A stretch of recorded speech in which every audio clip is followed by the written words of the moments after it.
নমস্কার বন্ধুরা, audio story বাটিতে আপনাদের সবাইকে আরও একবার স্বাগত।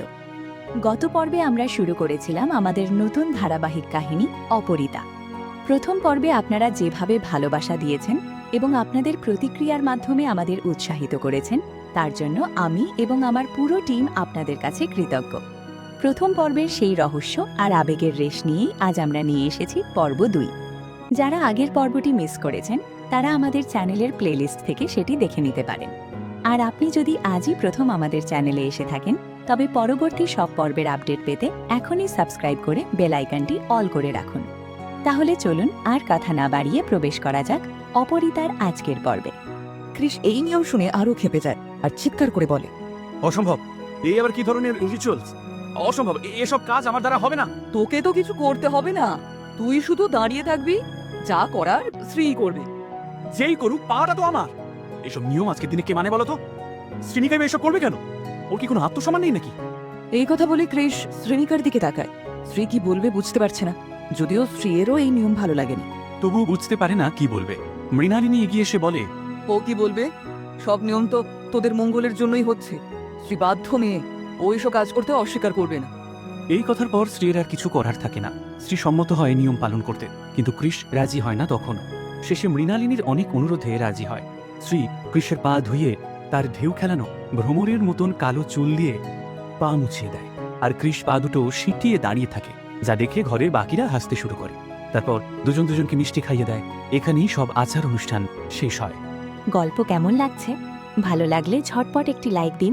কৃষ আর স্ত্রীকে রেখে সবাই ঘর থেকে বেরিয়ে যায়। সকলে চলে যাবার পর শ্রী আর ক্রিস কিছুটা দূরে নিশ্চুপভাবে দাঁড়িয়েছিল। ঘরের পরিবেশ বেশ যেন থমথমে লাগছিল দুজনেরই। শ্রীর ভেতর থেকে যেন একটা দীর্ঘশ্বাস উঠে আসে। আগের দিন ক্রিস ওকে যেই কথাগুলো বলেছে, তারপরে দুজনের একই ঘরে থাকাটাও যেন বেশ অস্বস্তিকর মনে হচ্ছে। স্ত্রী নিজেকে ব্যস্ত করে নেওয়ার অছিলায় টেবিলে রাখা কাঁচের গ্লাসটা হাতে তুলে নেয়। কৃষ তখন স্ত্রীর উপস্থিতিকে যতটা সম্ভব অগ্রাহ্য করে বিছানার দিকে এগিয়ে যাচ্ছে। কিছু একটা ভাবতে ভাবতে আনমনা হতেই স্ত্রীর হাত থেকে কাঁচের গ্লাসটা নিচে পড়ে গেল, আর সশব্দে সেটা ভেঙে যেতেই স্ত্রী যেন চমকে উঠল। হে বাবা, এটা পড়ে গেল! স্ত্রী তাড়াতাড়ি বসে কাঁচের টুকরোটা তুলতে যেতেই অতর্কিতে ওর হাতটা গেল কেটে যেতেই সে কুকিয়ে উঠল। ততক্ষণে কৃষ বিছানা থেকে স্ত্রীর দিকে এগিয়ে এসেছে। তাড়াতাড়ি ওর হাতটা ধরে বিরক্ত মুখে বলল, একটা কাজ কি সাবধানে করা যায় না? এমনভাবে ওটা তুলতে গেলে যে হাতটাই কেটে ফেললে। আশ্চর্য! শ্রী এই মানুষটার কাছে সহানুভূতি আশা করেনি। সে নিজের হাতটা সরিয়ে নিয়েই বলল, সামান্য হাত কেটে গেছে, এমন কিছু হয়নি, আপনি শুয়ে পড়ুন। তুমি বিছানায় শুয়ে পড়ো। কৃষের কথা শুনে স্ত্রীর মুখে ম্লান হাসি ফুটে উঠল। আশ্রিতার স্থান মালিকের বিছানায় নয়, আর না সেটা হতে পারে। কথাটা বলেই স্ত্রী ঘর থেকে বেরিয়ে গেল। ক্রিস অবাক হয়ে যাচ্ছে স্ত্রীকে দেখে। তার থেকেও বেশি অবাক হচ্ছে ওর কথাগুলোতে। একটা বাচ্চা মেয়ে, দুদিন আগেও মুখ দিয়ে ওর সামনে কথা সরতো না, আর এখন একের পর এক তিতো তিতো ভারী ভারী কথা ওকে শুনিয়ে যাচ্ছে। চেয়েও কিছু বলতে পারছে না ক্রিস, কারণ একটাও তো ভুল কথা বলছে না, বরং একটু বেশি ঠিক কথা বলছে, যেটা ক্রিসের আবার একদমই ভালো লাগছে না। স্ত্রী বিছানাটা যতটা সম্ভব পরিষ্কার করে ঘর লাগোয়া বাথরুমে চলে যায় চেঞ্জ করতে। মিনিট 15 পর শাড়ি বদলে একটা নরম শাড়ি পরে ঘরে আসতে দেখে ক্রিস জানলার সামনে দাঁড়িয়ে ঘন ঘন সিগারেটের টান দিচ্ছে। একটা বিকট বুকচাপা গন্ধ সারা ঘরটায় ছড়িয়ে পড়েছে, আর তাতে স্ত্রীর ভীষণ কষ্ট হচ্ছে। একটা চাপা কাশি গলা থেকে বেরিয়ে আসছে বারবার। ওর কাশির আওয়াজ পেয়ে ব্যাপারটা বুঝতে পেরে ক্রিস হাতের আধ খাওয়া সিগারেটটা অ্যাস্ট্রেতে চেপে আগুনটা নিভিয়ে দেয়। সরি, আসলে এটা আমার অভ্যাস। পরের দিন থেকে বাইরে খেয়ে আসবো। না থাক, ঠিক আছে, এটা আপনারই ঘর, আমি তো উড়ে এসে চড়ে বসেছি। বলি আর না দাঁড়িয়ে চেঞ্জ করতে চলে যায় সে। স্ত্রী বিছানা থেকে একটা বালিশ নিয়ে সোফায় চলে যায়। ওর যা হাইট, তাতে সোফাতে ভালোই শোয়া হয়ে যাবে। চোখটা বন্ধ করে ঠিকই, কিন্তু ঘুম হবে কিনা সেটা জানে না, কারণ দুটো দিন যে ঝড়টা গেল তাতে, আর যাই হোক, ঘুম বস্তুটি সম্পূর্ণ উড়ে গিয়েছে। গল্প কেমন লাগছে? ভালো লাগলে ঝটপট একটি লাইক দিন। গ্রীষ্ম হঠাৎ জিজ্ঞেস করে, আচ্ছা, একটা কথা সত্যি করে বলবে আমায়? বলবো। আমি না হয় পরিবারের সম্মানের কথা ভেবে বিয়ে করতে রাজি হয়েছি, তোমার তো সেই দায় ছিল না। তাহলে তুমি আমায় বিয়ে করতে রাজি হলে কেন? তুমি তোমার অতীত সবটাই জানতে। আমি না হয় পরিবারের সম্মানের কথা ভেবে বিয়ে করতে রাজি হয়েছি, তোমার তো সেই দায় ছিল না। তাহলে তুমি আমায় বিয়ে করতে রাজি হলে কেন? তুমি তোমার অতীত সবই জানতে। সে 1 সেকেন্ড চুপ থাকে, তারপর বলে, সেটা আপনি বুঝবেন না। বড় জানালার পর্দার ফাঁক দিয়ে মুখে নরম রোদ পড়তেই শ্রী চোখ মুখ কুঁচকে উঠে বসে। মনে মনে মা তারার নাম জপ করে, তারপর একটা প্রণাম করে চোখটা খোলে। সাথে সাথে ওর চোখ যায় বাসি হয়ে যাওয়া ফুলের বিছানাটায়। সেখানে নিশ্চিন্তে অঘরে ঘুমোচ্ছে কৃষাণু। না চাইতেও চোখ আটকে যায় স্ত্রীর। গমের মতো গায়ের রং, রোগা বললেই চলে। মাথা ভর্তি কেষ্ট ঠাকুরের মতো কোঁকড়ানো কালো চুল।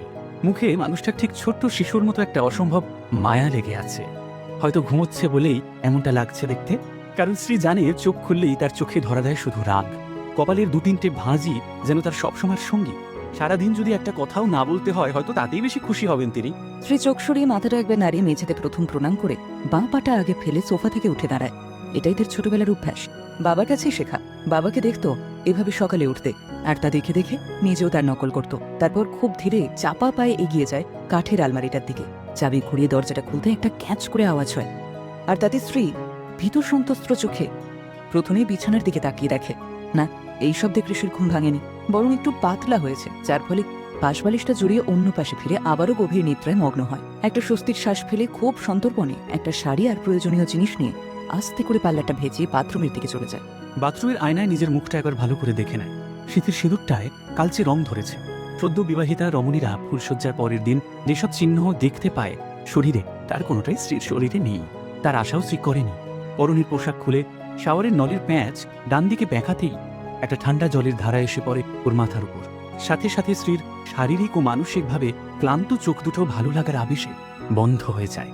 স্নান সেরে বেরিয়ে স্ত্রী দেখে কৃষ তখনও ঘুমোচ্ছে। সরাসরি তাকে ডাকতে প্রথমে সাহস হয় না স্ত্রীর, তবু অনেক ভেবেচিন্তে তাকে ডাকে। এই যে শুনছেন, অনেক বেলা হয়েছে, উঠুন। আর 5 মিনিট ঘুমাই না ইরা, আর 5 মিনিট, আর একটু। স্ত্রী বুঝতে পারে না কি বলবে। সে বোঝে হয়তো এতক্ষণ ইরার স্বপ্ন দেখছিল কৃষ। কৃষ হঠাৎই স্ত্রীর হাতটা চেপে ধরে। স্ত্রী আরো অস্বস্তিতে পড়ে যায়। এই সময় হঠাৎ কৃষকে ডাকতে ডাকতে ঘরে ঢোকে কিয়ান। এই দাদা ভাই, আরে তোকে জেঠি ডাকছে রে। কিন্তু ঘরে ঢুকে ঘুমন্ত কৃষকে স্ত্রীর হাত ধরে ঘুমোতে দেখে মুচকি হেসে ফেলে। স্ত্রীও লজ্জায় পড়ে যায়। এই ডাকে ঘুম থেকে উঠে পড়ে কৃষ। কৃষ ঘুম থেকে উঠেই ভিজে চুলে দাঁড়িয়ে থাকা সদ্য স্নাতা স্ত্রীকে সামনে দেখে চমকে যায়। গল্প কেমন লাগছে? ভালো লাগলে ঝটপট একটি লাইক দিন। স্ত্রী হাত ছাড়িয়ে নিয়ে বলে, উঠুন, সৈমা আপনাকে ডাকছে, বেলা হয়েছে অনেক। কিয়ান স্ত্রী আর কৃষকে গুড মর্নিং উইশ করে চলে যায়। কৃষ চোখ মুছতে মুছতে বলে, নিজে তো দিব্যি ভোরে উঠে স্নান করে একেবারে রেডি দেখছি। আমাকে ডেকে দিতে কি অসুবিধা হচ্ছিল? দিয়েছিলাম তো ডেকে, আপনি তো তখন ইরাদির স্বপ্নে বিভোর। স্ত্রীর কথায় যে ব্যঙ্গ আছে তা কৃষ বোঝে, তবে সেই কথায় বিশেষ আমল দেয় না। বেরিয়ে যায় ঘর থেকে। লাল গামছায় চুল মুছতে মুছতে স্ত্রী আয়নার সামনে দাঁড়িয়ে নিজেকে ভালো করে খুঁটিয়ে খুঁটিয়ে দেখে। শাড়ির শাঁখা পলার সিঁদুরে নিজেকে অনেকটাই বড় লাগে তার। এই তো কদিন আগেও দুটো বেনি বেঁধে আর একটা ফ্রক পরে ঝিনুক, নিপা, পলু, বিলুর সাথে মাঠে ঘাটে পথে লাঠি হাতে টায়ার নিয়ে খেলা করত। সারা দিনটা হই হই আর টই টই করে ঘুরে বেড়াতো। কারোর আম গাছের আম, কারোর গাছের জাম, তো কারোর গাছের আবার পেয়ারা চুরি করে সকলে মিলে তারপর সেটা নুন আর লঙ্কা দিয়ে সেসব মেখে খেত। কি স্বাদ তার, ভেবেই জিভে জল চলে আসছে এখনো। মাত্র কটা বছরের ব্যবধানে ওর জীবনটাই কেমন আমূল বদলে গেল।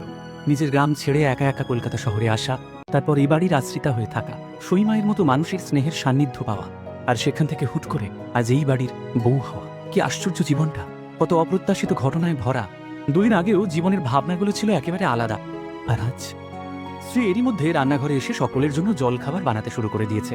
মৃণালিনী রান্নাঘরে ঢুকে ওকে সব করে ফেলতে দেখে একটু অখুশি হয়েই বলে, কি রে শ্রী, তুই আজও এত সকালে উঠে সব একা হাতে রান্না করছিস? আমাদের তো কাউকে ডাকতে পারতিস। আমি, নলিনী, কাঙ্কন, আমরা তো আছি নাকি বাড়িতে? নতুন বউ কোথায় এখন সেজে গুজে ঘুরে বেড়াবে তা নয়, রান্নাঘরে ঢুকে হাত পুড়িয়ে রান্না করছিস। আমার সোনার বরণ পুত্রবধূর অঙ্গে খালি লাগবে না? আর তাকে আমি হতে দিতে পারি? স্ত্রী হেসে ফেলে এইরকম কথা শুনে। সৈমা, তুমি এমন করে বলছো যেন এই বাড়িতে আমি নতুন। এই কাজগুলো কি নতুন আমার কাছে? এই কাজগুলো তো আমি রোজই করি। তবে আজ করতে কি বাধা বলো? নাকি তোমার ছেলের বউ হয়ে আমি দূরের লোক হয়ে গেছি তোমার কাছে? গল্প কেমন লাগছে? ভালো লাগলে ঝটপট একটি লাইক দিন। ধুর পাজি, তুই তো আমার আপন রে, বরং আপনদের থেকেও বেশি আপন, আমার প্রাণের টুকরো। তুই তো শুধু আমার সই মেয়ে না, তুই আমার একমাত্র ছেলের বউ, বুঝলি? তোকে তো রানীর মতো রাখা উচিত আমার। দেখ কি যে বলো না সৈমা, আমার ভীষণ লজ্জা লাগে এসব কথা শুনে। আমাকে তো নিজের মেয়ে বলে কাছে রেখে দিয়েছিলে সেই প্রথম দিন থেকে। আজও আমি তোমার কাছে তাই সেই ছোট্ট মেয়েটাই আছি। এই বলে মৃণালিনীকে জড়িয়ে ধরেও মৃণালিনীও স্নেহের হাত বুলিয়ে দেয় স্ত্রীর মাথায়। তবে স্ত্রীর চোখের কোণের লুকিয়ে রাখা কান্নাটা মৃণালিনীর চোখ এড়িয়ে যায় না। স্ত্রী মনে মনে বলে, কোনো সম্পর্ক চাপিয়ে দিলে কি সেটা মর্যাদা পেয়ে যায় সৈমা? আজকে তাকে বারবার বাড়ির বউ বললেই তো সে আর বাড়ির বউ হয়ে যায় না। মৃণালিনী হাসে আর হাতে হাতে সকলের খাবারের জোগাড় করতে থাকে। স্ত্রী চায়ের ট্রেটা হাতে নিয়ে বেরিয়ে যাওয়ার সময় মৃণালিনী বেশ গম্ভীর গলায় বলে, এই দাঁড়া। শ্রী দাঁড়িয়ে যেতে মৃণালিনী ওর কাছে এসে ওর কাঁধ ধরে নিজের দিকে ঘুরিয়ে নিয়ে বলে। ক্রিশ তোকে কিছু বলেছে? শ্রী মুখ নিচু করে থাকে। কি বলবে মা? মৃণালিনীও বুঝতে পারে না কি বলবে। কয়েক সেকেন্ড ভেবে নিয়ে স্ত্রীর হাত চেপে ধরে বলে, আমার কাছে কিছু লুকোচ্ছিস না তো? সত্যি করে বল। শ্রী চুপ করে মাথা নিচু করে দাঁড়িয়ে থাকে। হঠাৎ করে চোখ দুটো জলে ভরে যায়। কান্না আর লুকিয়ে রাখতে পারে না শ্রী। মৃণালিনী আর কিছু বলতে যাবে তার আগেই কিয়ারা এসে পড়ে। এই যে জয়েন্টের রেজাল্ট বেরিয়েছে আজ, র‍্যাঙ্ক দেখবি না? শ্রীয়ের মনে এবার হঠাৎ ভয় এসে জমা হয়। আসলে পড়াশোনার জন্যই তার এখানে আসা। শ্রীয়ের ছোট থেকেই স্বপ্ন বড় হয়ে সে ডাক্তার হবে। একজন ভালো ডাক্তারের অভাবে নিজের চোখের সামনে বিনা চিকিৎসায় গ্রামের স্বাস্থ্যকেন্দ্রে বাবাকে মারা যেতে দেখেছে শ্রী। সেদিন থেকে ওর মনে জেদ চেপে যায় ডাক্তার হবার। গ্রামের স্কুলে সে চিরকাল ফার্স্ট হয়েছে। মাধ্যমিক উচ্চ মাধ্যমিকেও দুর্দান্ত রেজাল্ট। যদিও এ বাড়িতে এসব খবর সইমা আর কিয়ারা ছাড়া আর কেউ রাখে না। কিয়ারা আর সে সমবয়সী। দুজনেই এবারে জয়েন্ট এন্ট্রান্স পরীক্ষা দিয়েছে। যদিও কিয়ারা শহরের নামী ইংলিশ মিডিয়াম স্কুলের ছাত্রী। স্কুল ছাড়াও বড় কোচিং ক্লাসেও পড়াশোনা করেছেও। শ্রীর অবশ্য এসব কিছুই ছিল না। সেকেন্ড হ্যান্ড বই আর নিজের ব্রেনের উপর নির্ভর করেই তার পরীক্ষার প্রস্তুতি চলেছিল। তবে এ বাড়িতে কিয়ারা ওকে কখনো কখনো নোটস দিয়ে সাহায্য করেছিল। প্রায় 1 বছরের একনিষ্ঠ অধ্যবসায়ের ফল আজ বেরোবে। শ্রীর বুকটা দুরু দুরু করে ওঠে। রেজাল্টের কথা শুনে মৃণালিনী উৎসুক হয়ে বলে ওঠে, তাই নাকি রে? আজ রেজাল্ট? আমরা তো জানতামই না। এইসব ঝামেলার মাঝে শ্রীও ভুলে গেছিল রেজাল্টের কথা। কিয়ারা আবার চেঁচিয়ে দাদাভাইকে ডাকে। এই দাদা ভাই, তাড়াতাড়ি আয় না, রেজাল্টটা দেখে দে। এই যে তাড়াতাড়ি আয় এদিকে। এই তো যাচ্ছি কিয়ারা দিদি। চায়ের ট্রেটা সেন্টার টেবিলে রেখে দিয়ে চুপচাপ ঘরের এক পাশে এসে দাঁড়ায় শ্রী। গল্প কেমন লাগছে? ভালো লাগলে ঝটপট একটি লাইক দিন। ভয় তার হাত পা ঠান্ডা হয়ে আসছে। ক্রিশ ল্যাপটপ নিয়ে এসে বসে কিয়ারার পাশে। বাড়ির সবাই উৎসুকভাবে ঘিরে দাঁড়ায় ক্রিশকে। এই সময় স্বাভাবিকভাবে সার্ভার স্লো থাকায় রেজাল্টের সাইট খুলতে দেরি হয়। এদিকে কিয়ারার মা নলিনী বলে ওঠে, এই তাড়াতাড়ি দেখ না রে কি রেজাল্ট হলো। আমার তো বাবা হাত পা ঠান্ডা হয়ে যাচ্ছে। কিয়ারা ওর মায়ের এই অধৈর্য হয়ে বকবক করাতে অখুশি হয়ে বলে, মা, এটা একটা মেশিন, আর এখন সকলে এই সাইডে রেজাল্ট দেখছে, তাই বারবার সাইডে বসে যাচ্ছে। তোমার থেকে রেজাল্ট দেখার তাড়াতে তো আমার বেশি, বুঝেছো? নলিনী বিরক্ত হয়ে বলে, বেশি কথা না বলে দেখ তো। এই তো খুলেছে রেজাল্টের পেজ। সকলেই উৎসুক হয়ে চেয়ে থাকে। কিয়ারা প্রায় ঝুঁকে পড়ে স্ক্রিনের উপরে। ব্রাউজারের স্ক্রিনটা ঘুরতে ঘুরতে একসময় থেমে গিয়ে স্ক্রিনের রেজাল্টটা ফুটে ওঠে। তারপর সারা ঘর জুড়ে 2 সেকেন্ডের নীরবতা। তারপর কিয়ারা চিৎকার করে প্রায় লাফিয়ে ওঠে, ইয়েস, আমি চান্স পেয়ে গেছি, 200 র‍্যাঙ্ক হয়েছে আমার। বাড়ির সবার মুখ হাসিতে ভরে ওঠে। মৃণালিনী আর নলিনী দুজনেই মাথায় দুহাত দিয়ে ঈশ্বরকে প্রণাম করে। তখন কিয়ারা আবার বলে, এই দাদা ভাই, শ্রীয়ের রেজাল্টটা দেখ। কি? ক্রিশ বিরক্ত হয়ে বলে ওঠে, আবার ওটাও দেখতে হবে নাকি? সে কি, ও তো পরীক্ষা দিয়েছে, দেখবি না রেজাল্ট? ওহ। ক্রিশ বিরক্তি নিয়ে রোল নাম্বারটা টাইপ করতে থাকে আর মনে মনে বলে, পাড়াগাঁয়ের একটা মেয়ে শখ করে পরীক্ষায় বসেছে, তার আবার রেজাল্ট। এখানে নিয়ে যে মায়ের কেন এত মাথামাতি কে জানে। রোল নাম্বার টাইপ করে এন্টার টিপতেই ঘুরতে থাকে ব্রাউজারটা। ওদিকে স্ত্রীর চোখের সামনে ভাসতে থাকে সেই ভয়ঙ্কর রাতের কথা। আশেপাশের 10টা গ্রাম ঘুরেও একটা ডাক্তার পাওয়া যায়নি সেদিন। হসপিটাল তো প্রায় 50 কিলোমিটার দূরে। বুকে অসহ্য যন্ত্রণায় ছটফট করেছিল তার বাবা। শেষে যখন বুঝেছিল সব আসা শেষ, তখন মেয়ের হাত ধরে বলেছিল, মা, মারে বড় হয়ে ডাক্তার হোস তুই। এইখানে আমরা বড় অসহায়। শুধু হাঁ করে স্ক্রিনের দিকেই তাকিয়ে থাকে। মৃণালিনী অধৈর্য হয়ে বলে, কিরে বল রেজাল্টটা, ওরকম হাঁ করে বসে আছিস কেন? স্ত্রীর তখন টেনশনে অজ্ঞান হয়ে যাবার অবস্থা। কিন্তু নিজে থেকে যেচে জিজ্ঞেস করতেও সংকোচ বোধ করছে সে। কিয়ারা কিছু না বলে স্ত্রীকে এসে জড়িয়ে ধরে। কিয়ারা বলে, তুই পড়াশোনায় ভালো সেটা জানতাম, কিন্তু এতটা ভালো সেটা তো ভাবিনি। তুই 99 র‍্যাঙ্ক করেছিস, কংগ্রাচুলেশন শ্রী। স্ত্রীর যেন ঘাম দিয়ে জ্বর ছাড়ে। অনেকক্ষণ টেনশন ধরে রাখতে না পেরে চোখ ভিজে ওঠে স্ত্রীর। মৃণালিনী এসে গাল টিপে দেয় স্ত্রী। সারা বাড়ির সকলেই অবাক হয়ে স্ত্রীর রেজাল্টের দিকে তাকিয়ে রয়েছে। শ্রী আর কিয়ারার রেজাল্টের খবরে সারা বাড়ির পরিবেশটাই যেন পাল্টে যায়। কৃষের বাবা এবাড়ির কর্তা কৌশিক বাবু নিজেই বাজারে থলি নিয়ে বললেন, আজ আমি নিজে বাজার করব। আমার ভাইঝি আর পুত্রবধূ এত ভালো রেজাল্ট করেছে, আজ আমি সারা পাড়ায় মিষ্টি খাওয়াবো। এই বলে ভাই কৌস্তবকে নিয়ে বাজারে চলে যান। মৃণালিনী আর নলিনী ঈশ্বরকে ধন্যবাদ জানাতে ঠাকুর ঘরে গিয়ে শাঁখ বাজায়। সবচেয়ে অবাক হয় কৃষ। সে কখনোই ভাবতে পারেনি শ্রীনিকা এত মেধাবী, কোনো কোচিং টিউশন ছাড়া একটা গ্রামের স্কুলে পড়া মেয়ে যে এত ভালো র‍্যাঙ্ক করবে তা অবিশ্বাস্য লাগে কৃষাণুর। মনে মনে সে খুশি হলেও প্রকাশ করে না। গল্প কেমন লাগছে? ভালো লাগলে ঝটপট একটি লাইক দিন। শ্রীনিকার সামনে এসে গম্ভীর গলায় বলে, কংগ্রাচুলেশন। আমি সত্যিই ভাবিনি তুমি এত ভালো রেজাল্ট করবে, কিন্তু এটা নিয়ে বেশি আনন্দ পেতে হবে না। এটা সবই শুরু। ডাক্তারি পড়াতে কিন্তু কোনো ফাঁকিবাজি চলে না। এর চেয়ে 10 গুণ বেশি পড়ার চাপ থাকবে। মেডিকেল পড়া যার তার কর্ম নয়। মেডিকেল পড়তে গেলে পেশেন্স অ্যান্ড প্যাশন দুটোকেই মাথায় রাখতে হয়। সারাদিন টই টই করে ঘুরে বেড়ালেই হবে না। যাই হোক, all the best for your future. এই বলে বেরিয়ে যায় কৃষ। স্ত্রী কিছুটা রেগে গিয়ে মনে মনে বলে, নিজে ডাক্তার বলে এখনই জ্ঞান দিতে চলে এসেছে, কোথায় একটু আনন্দ করবো তা না, দিল একেবারে মেজাজটা বিগড়ে। কিয়ারা দূরে দাঁড়িয়ে শুনতে পেয়েছিল সব, তাই কাছে এসে সে বলল, ছাড় তোর কথা, ও ওরকমই রাম গরুর ইচ্ছা টাইপের চিরকাল।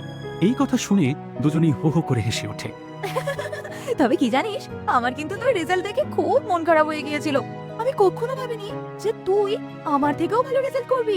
আগে জানলে কি নোটসগুলো দিতে না? না, দিতাম না। আমাকে এতটা হিংসুটে ভাবিস তুই? না কিয়ারা দিদি, তোমাদের জন্যই তো আজ আমি পরীক্ষা দিয়ে পাশ করতে পেরেছি। তোমরা না থাকলে আমার কি হতো বলো তো? তোমার থেকে কাছের বন্ধু আমার আর কি আছে গো? কেন, আমার দাদা ভাই তো আছে এখন। স্ত্রী কিছু বলে না, চুপ করে যায়। কিয়ারা বুঝতে পারে স্ত্রীর কাছে বিষয়টা এখনো স্বাভাবিক পর্যায়ে আসেনি। সে স্ত্রীর হাতটা ধরে। তুইও তো আমার সবচেয়ে কাছের বন্ধু, কথা দে তোর সব সমস্যা আমার কাছে শেয়ার করবি। করবো গো কিয়ারা দিদি, চলো এখন সইমা ডাকছে আমাদের, দেখি আবার কি হলো। ওই হট্টগোলের মধ্যে কেউ খেয়াল করেনি কৃষ রেডি হয়ে এসেছে, এবং সেটা মৃণালিনী খেয়াল করেছে। ওর কাছে এগিয়ে এসে বলে, কিরে, তুই কোথাও বেরোবি নাকি? বলিসনি তো কিছু। তোমরা জানতে চেয়েছো? কৃষ টেবিল থেকে ফ্রেশ জুসের জারটা নিয়ে একটা গ্লাসে ঢালতে ঢালতে বলে ওঠে। একটু কাজ আছে, বেরোতে হবে। এমার্জেন্সি কল এসেছিল হসপিটাল থেকে। Emergency call? মৃণালিনী ভ্রু কুঁচকে তাকায়। তুই তো বিয়ের জন্য 7 দিন ছুটি নিয়েছিলিস, তবে কিসের এমার্জেন্সি কল? হুম, সেটা অন্য ব্যাপার ছিল। কৃষ ব্রাউন ব্রেডে একটা কামড় দেয়। এখন ব্যাপারটা অন্য, তাই আমি আজ থেকেই জয়েন করছি। আর ভুলে যাও না, আমি একজন ডাক্তার। আমাদের যখন তখন ইমার্জেন্সি কল আসতেই পারে। মৃণালিনীর মুখে রাগের অভিব্যক্তি ফুটে ওঠে। ও কৃষের কাঁধটা ধরে নিজের দিকে ঘুরিয়ে দাঁড় করায়। সেটা ভুলে যায়নি কৃষ। আর অন্য ব্যাপার মানেটা কি? বিয়েটা বিয়েই হয় কৃষ। ওই ঠক চচ্চর মেয়েটার সঙ্গে বিয়ে করলে তুই 7 দিনই ছুটি নিতিস, তাই তো? কিন্তু সেটা না হয়ে স্ত্রীর সঙ্গে হয়েছে, তাই তুই ছুটিটা ক্যান্সেল করেছিস, তাই না? হ্যাঁ তাই। গল্প কেমন লাগছে? ভালো লাগলে ঝটপট একটি লাইক দিন। কৃষের হাত থেকে ব্রেডের টুকরোটা পড়ে যায়। ও চেয়ার ছেড়ে উঠে 2 ভ্রু কুঁচকে বলে, কারণ এটা কোনো বিয়েই না, এটা একটা মান সম্মান বাঁচানোর জন্য করতে বাধ্য হয়েছি তোমাদের কথায়। যার তার সঙ্গে বিয়ে দিয়ে দিলেই হলো নাকি? তোমরা এমন একটা ভান করছো যেন কিছুই হয়নি। ব্যাপারটা যতটা সহজভাবে নিচ্ছ, ব্যাপারটা আমার কাছে ততটাও সহজ না মা। তোমরা শুধু পরিবারের মান সম্মানের কথা ভেবেছো মা, মানে একটা আলাদা মানুষ মা। আমার দিক দিয়ে পারলে একবার ভেবে দেখো তো, দেখো একবার। বলেই কৃষ গটগট করে ওখান থেকে বেরিয়ে যায়। বাড়ির বড়রা হাঁ করে ওর যাওয়ার দিকে তাকিয়ে থাকে। স্ত্রীর দিকে চোখ পড়তে মৃণালিনীরও চোখে জল এসে যায়। স্ত্রী তার কান্না মুছিয়ে বলে, তুমি চিন্তা করো না সইমা, সব ঠিক হয়ে যাবে দেখো। মৃণালিনীকে সান্ত্বনা দিলেও স্ত্রী মনে মনে বলে, কিছুই ঠিক হবে না সইমা, আসল ঘটনা শুনলে হয়তো তুমি আরো কষ্ট পাবে, তাই মিথ্যে সান্ত্বনা দিলাম আজ আমি তোমায়। রাত বেড়ে চলেছে ধীরে ধীরে। বাড়ি সবাই খেয়ে ঘুমিয়েও পড়েছে। ঘরের দেওয়ালে টাঙানো ঘড়িটার দিকে মুখ তুলে চিন্তিত মুখে তাকিয়ে স্ত্রী দেখে 12টা বাজতে আর কয়েক সেকেন্ডই বাকি আছে। সোফা থেকে উঠে এবার ঘর লাগোয়া বারান্দায় গিয়ে দাঁড়ায়। মনের ভিতরে অস্থিরতা জমছে আরো। বারান্দার গ্রিল ধরে ভালো করে কিছু দেখার চেষ্টা করছে। ল্যাম্পপোস্টের আলোয় রাস্তাটা যত দূর দেখা যাচ্ছে, তাতে কয়েকটা রাস্তার কুকুর ছাড়া আর একটা জনপ্রাণীকেও দেখতে পাচ্ছে না। বিষণ্ণ মুখে ওখান থেকে ঘরে ফিরে একবার দরজার কাছে গিয়ে দাঁড়ায়। চোখে মুখে একটা অস্থিরতার ছাপ ফুটে উঠেছে। হঠাৎ একটা চেনা আওয়াজ কানে আসতেই ছমছম নুপুরের ধ্বনি তুলে দ্রুত পায়ে পুনরায় বারান্দায় গিয়ে দাঁড়াতে দেখে স্ট্রিট 220cc অ্যাভেঞ্জার বাইকে চেপে বাড়ির দিকে আসছে কৃষ। স্ত্রীর কপালে যে চিন্তার ভাঁজগুলো পড়েছিল সেগুলো এক নিমেষে উধাও হয়ে যায়। চুপ করে বসে পড়ে সোফার উপরে। কিছুক্ষণের মধ্যেই কৃষ ঘরে আসে। প্রথমেই ওর চোখ যায় সোফার উপর বসে থাকা স্ত্রীর উপরে। সাথে সাথে ভ্রু কঞ্চিত করে ভারী গলায় প্রশ্ন করে, এত রাত হয়ে গেছে, তুমি ঘুমাওনি কেন? আসলে স্ত্রী একটু ভীতু গলায় বলে, আপনি আসছিলেন না তাই আমি আসছিলাম না তাই তুমি জেগেছিলে, তাই তো? কথাটা শেষ করতে না দিয়েই কৃষ হাত ঘড়িটা খুলে ড্রেসিং টেবিলের উপর রাখতে রাখতে বলে ওঠে, তা আমার আশা না আসার সঙ্গে তোমার জেগে থাকার সম্পর্ক কি? স্ত্রী কি বলবে বুঝে উঠতে পারে না। সত্যিই তো উনি আসছিলেন না তো ও কেন জেগে বসেছিল? এটা তো প্রথম না যে উনি এত রাত করে বাড়িতে ফিরছে। এ বাড়িতে এসে এর আগেও তো স্ত্রী কৃষকে বহুবার অনেক রাতে বাড়ি ফিরতে দেখেছে। তবে কি আজ কৃষ বেরোনোর সময় মাথা গরম করে গিয়েছিল সেই জন্য স্ত্রী জেগে আছে নাকি? এখন ও কৃষের সহধর্মিনী বলে ও আসেনি সেই চিন্তায় জেগে আছে। কিন্তু এত কিছু মাথাতে এলেও কি উত্তর দেবে বুঝতে পারে না স্ত্রী। হঠাৎ ওর এসব চিন্তা ভেঙে যায়। কৃষ রেগে গিয়ে বলে ওঠে, নিজেকে আমার স্ত্রী ভেবে ফেলেছো নাকি? একজন নিষ্ঠাবান স্ত্রীর মতো স্বামী বাড়ি ফেরেনি তাই না খেয়ে তার অপেক্ষায় জেগে বসে আছো? এসব ঢং না, আমার সামনে একদম নয়। আমার নিজের জায়গাটা আমি খুব ভালো করে জানি। কৃষের মুখে স্পষ্ট রাগ। স্ত্রী মিনমিনে গলায় কৃষের মুখের দিকে তাকিয়ে বলল, আপনাকে মনে করিয়ে দিতে হবে না। আসলে সকালে আমার কারণেই তো আপনি সইমায়ের উপর রাগ করে না খেয়ে বাড়ি থেকে বেরিয়ে গিয়েছিলেন। তাতে সইমা খুব কষ্ট পেয়েছে, তাই ভাবলাম আপনার জন্য অপেক্ষা করি। এই বিষয়টা নিয়ে কিছু কথাও আছে আমার আপনার সাথে। স্ত্রীর কথাগুলো শুনে কৃষা নিজেকে ধরে রাখতে পারে না। স্ত্রীর একেবারে কাছে গিয়ে ওর 2 কাঁধ প্রচন্ড জোরে চেপে ধরে চিৎকার করে ওঠে। নিজেকে কি ভাবো তুমি? কাল থেকে তোমার বড় বড় কথা টলারেট করে চলেছি আমি। তার মানে এই নয় যে আমি করতেই থাকবো। এতই যখন নিজের জায়গা সম্পর্কে সচেতন, তো কেন ড্যাং ড্যাং করে বিয়ের পিড়িতে বসে পড়লে তুমি? বন্ধুরা, গল্প কেমন লাগছে? ভালো লাগলে ঝটপট একটি লাইক দিন এবং প্রিয়জনদের সাথে শেয়ার করুন।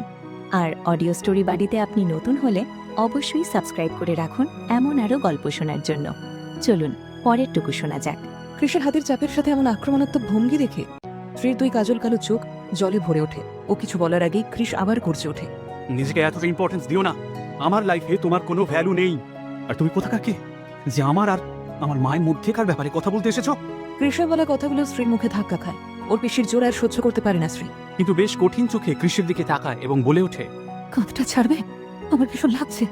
সাথে সাথে কৃষ নিজের মধ্যে ফিরে আসে। ওদের দুজনের মধ্যেকার ব্যবধানটা বেড়ে যায়। কৃষ ওকে ছেড়ে একটু দূরে সরে দাঁড়াতেই শ্রী ধীর স্বরে আবার বলে, আমি জানি আপনি আমাকে সহ্য করতে পারেন না। এই মুহূর্তে আরো পারছেন না, কারণ আমি ইরা দিদির জায়গায় দাঁড়িয়ে আছি তাই। কিন্তু বিশ্বাস করুন, আমি চাইনি ইরা দিদির জায়গাটা নিতে, আর না চেয়েছি আপনার জীবনে আসতে। কাল জানতে চেয়েছিলেন না কেন আমি আপনাকে বিয়ে করতে রাজি হয়েছি? আসলে সইমা আমাকে এই বাড়িতে আশ্রয় দিয়েছিল, দুমুঠো দুবেলা খেতে দিয়েছিল, পরবার জন্য পোশাক দিয়েছিল। তাই সেদিন যখন মানুষটা হেরে গিয়ে ক্লান্ত শ্রান্ত শরীরে দু চোখে জল নিয়ে কাঁপা কাঁপা হাতে আমার সামনে নিজের আঁচল পেতে বলেছিল আপনার বউ হতে, পারিনি তখন আমি মানুষটাকে ফিরিয়ে দিতে। আসলে ঋণ যে কি জিনিস সেটা আপনি বুঝতে পারবেন না, তাই আমি বলেছিলাম। ওসব আপনি বুঝবেন না। আমার সবচেয়ে অসময়ে মানুষটা আমার পাশে এসে দাঁড়িয়েছিল, আর আমি তাকে খালি হাতে ফিরিয়ে দেবো কি করে? আমি তো পারিনি সেটা করতে। এতটা অমানবিক আমি অন্তত নয়, বিশ্বাস করুন।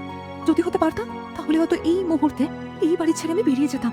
শুধু সই মায়ের মুখ যে আমি এখানে এখনো পড়ে আছি।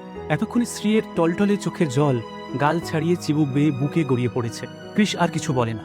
হয়তো আর বলার মতো কোনো ভাষা বা শক্তি নেই ওর কাছে। চোখের জলটা মুছে স্ত্রী বলে, আমি খাবার গরম করছি, আপনি ফ্রেশ হয়ে নিচে আসুন। স্ত্রী আর একটা মুহূর্ত না দাঁড়িয়ে ঘর থেকে বেরিয়ে যায়। ও বেরিয়ে যাওয়ার পর কৃষ চিৎকার করে ওঠে। কেন কেন কেন এটা করলে ইরা? কেন ছারখার করে দিলে আমার সাজানো স্বপ্নগুলো? কেন আমাকে সারাটা জীবন এই কষ্ট বুকে নিয়ে বেড়াতে হবে? আজকের মতো এখানেই শেষ হলো অপরিতার দ্বিতীয় পর্ব। সময়ের সাথে সাথে গল্পের মোড় কোন দিকে যাচ্ছে বলে আপনার মনে হয়? অপরিতার এই লড়াই কি তাকে নতুন কোনো দিশা দেখাবে? আপনাদের মনে হওয়া প্রতিটি চিন্তা বা অনুভূতি আমাদের কমেন্ট বক্সে লিখে জানাতে ভুলবেন না। আপনাদের এক একটি মন্তব্য আমাদের কাজের মান আরও উন্নত করতে সাহায্য করে। ভিডিওটি ভালো লেগে থাকলে একটি লাইক দিয়ে আমাদের পাশে থাকুন এবং আপনার সেই সব বন্ধুদের সাথে শেয়ার করুন যারা মানসম্পন্ন বাংলা অডিও গল্প শুনতে ভালোবাসেন। খুব শীঘ্রই দেখা হচ্ছে পরবর্তী পর্বে, যেখানে গল্পের রহস্য আরও এক ধাপ এগিয়ে যাবে। ততক্ষণ সবাই ভালো থাকুন, সুস্থ থাকুন এবং আমাদের সাথেই থাকুন। ধন্যবাদ।